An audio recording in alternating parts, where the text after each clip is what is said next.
శ్రీ వారాహి తంత్ర జ్యోతిష్యం పరిహారాలు. శ్రీమాత్రే నమః. మీనరాశి వారు ఇప్పటి వరకు అనుభవించిన కష్టం శాపం కాదు, ఇది ఒక వరం. మీ జాతకం మీ శత్రువు కాదు, అదే మీకు మార్గదర్శి అవుతుంది. దైవం ఎప్పుడు నేరుగా రాదు, ఆ గ్రహాల ఎనర్జీల సంకేతాల రూపంలో వస్తుంది. మా అదృష్టం ఇంతే అని మిమ్మల్ని మానసికంగా ఆలోచింపచేయడమే ఆ గ్రహ లక్షణం. నేను చెప్పిన విషయాలు విన్నాక మీరు తప్పకుండా మీ నిర్ణయం మార్చుకుంటారు. ముందుగా మీనరాశి దైవ సంకేతాలు వీడియోను ఆదరించిన ప్రేక్షకులకు ధన్యవాదాలు. ముఖ్యంగా ఈ వీడియో చేయడానికి కారణం మీరు. నేను చెప్పిన దైవ సంకేతాలు రాశి యొక్క గొప్పతనం గురించి, మాలో ఇంత పవర్ ఉంటుందా అని తెలుసుకున్నాం. కానీ మా జీవితాలు మాత్రం దరిద్రంతో నిండి ఉన్నాయి, అన్ని కష్టాలే అని కామెంట్స్ పెట్టడం జరిగింది. ఇలా కామెంట్ పెట్టిన వారు తప్పకుండా చూడవలసిన వీడియో ఇది.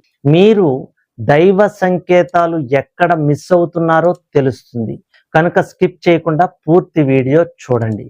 నేను చెప్పే విషయాలు కనుక మీరు ఖచ్చితంగా ఆలోచిస్తూ ఉంటే కామెంట్ సెక్షన్లో కామెంట్ చేయండి. మీనరాశి వారు మా రాశి దరిద్రం, మా జాతకం మారదు అని అనుకుంటున్న మీరు ఈ క్షణంలో ఈ వీడియో చూస్తున్నారు అంటే అది యాదృచ్ఛికం కాదు, మీ జీవితాన్ని ఆపేసిన ఒక నమ్మకాన్ని పగలగొట్టడానికి వచ్చిన దైవ సంకేతం. మీరు ఎన్ని రెమెడీలు చేసినా మార్పు కనిపించలేదా? ఒక్కసారి నిజంగా ఆలోచించండి. మీరు కారణాన్ని అర్థం చేసుకున్నారా, లేక ఫలితాన్ని మాత్రమే కోరుకున్నారా? మీరు అనుకుంటున్న దరిద్రం నిజానికి మీ రాశి వల్ల కాదు, మీరు అర్థం చేసుకొని జాతక ప్రభావం వల్ల, మీరు గమనించని గ్రహశక్తి వలన. మీ కలలు, మీ భావోద్వేగాలు, మీ ఊహలు, మీ నమ్మకాల మీద ఆ గ్రహ ప్రభావం నిశ్శబ్దంగా పనిచేస్తుంది. ఒక్కసారి ఆలోచించండి. ఒకే మీనరాశిలో పుట్టిన ఇద్దరు వ్యక్తులు ఒకరి జీవితంలో టాప్కి వెళ్తారు, ఇంకొకరు అదే స్థాయిలో ఇబ్బందులు పడుతూ ఉంటారు.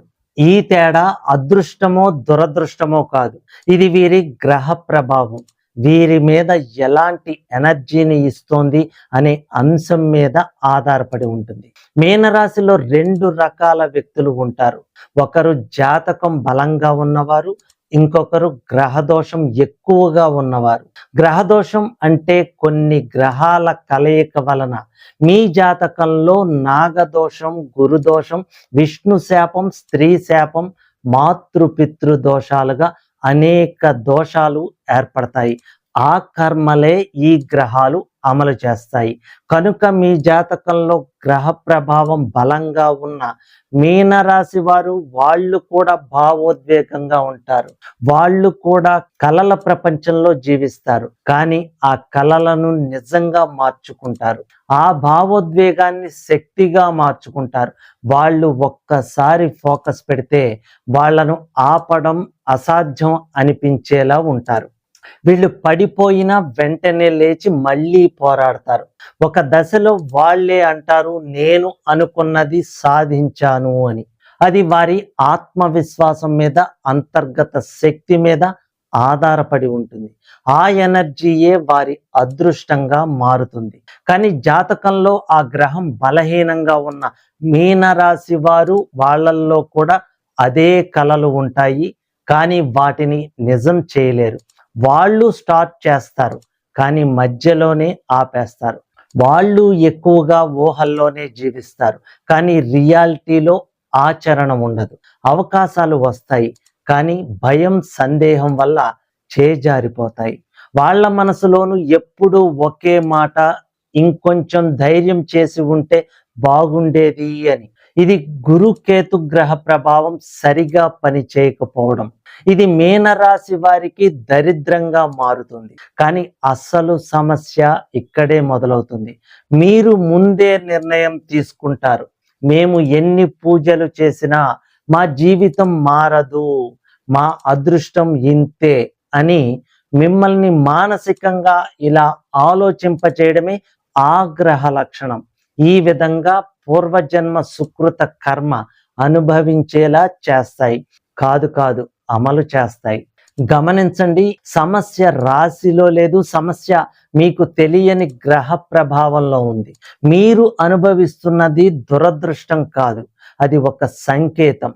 నీ జాతకాన్ని అర్థం చేసుకో అనే దైవ సంకేతం. కానీ మీరు ఏం చేస్తున్నారు? యూట్యూబ్లో ఎవరైనా చెప్పిన పరిహారం చేస్తున్నారు, అదే మీకు కూడా పనిచేస్తుందని అనుకుంటున్నారు. మీ సమస్య ఏంటో తెలియకుండానే పరిష్కారం ఫాలో అవుతున్నారు. తర్వాత ఫలితం రాకపోతే అది పని చేయదు అని వదిలేస్తున్నారు. ప్రతి వ్యక్తి జాతకం వేరు, ప్రతి సమస్యకు కారణం వేరు, ప్రతి గ్రహ ప్రభావం వేరు. ఒకరికి పని చేసినది మీకు పని చేయకపోవచ్చు. అసలు మార్పు ఎక్కడ మొదలవుతుంది? మీకు మీరు ప్రశ్నలు వేసుకున్నప్పుడు మాత్రమే. నా సమస్యకు అసలు కారణం ఏమిటి? నా జాతకంలో ఏ గ్రహం అడ్డుకుంటోంది? నాకు సరిపోయే మార్గం ఏది? ఈ ప్రశ్నలే మీ జీవితాన్ని ముందుకు నడిపే మొదటి అడుగు అవుతుంది. మీనరాశి వారు ఒక విషయం గుర్తుంచుకోండి, మా రాశి దరిద్రం, మా రాశి సూపర్ అని అనుకునేలా చేయడమే ఆ గ్రహ లక్షణం. కారణం మీరు పూర్వజన్మ సుకృత కర్మను అనుభవింపచేసేలా చేయడమే వాటి విధి కనుక. కానీ నా జాతకాన్ని అర్థం చేసుకుంటా అని అనుకోవడం, అదే మీ జీవితంలో మొదటి మార్పు.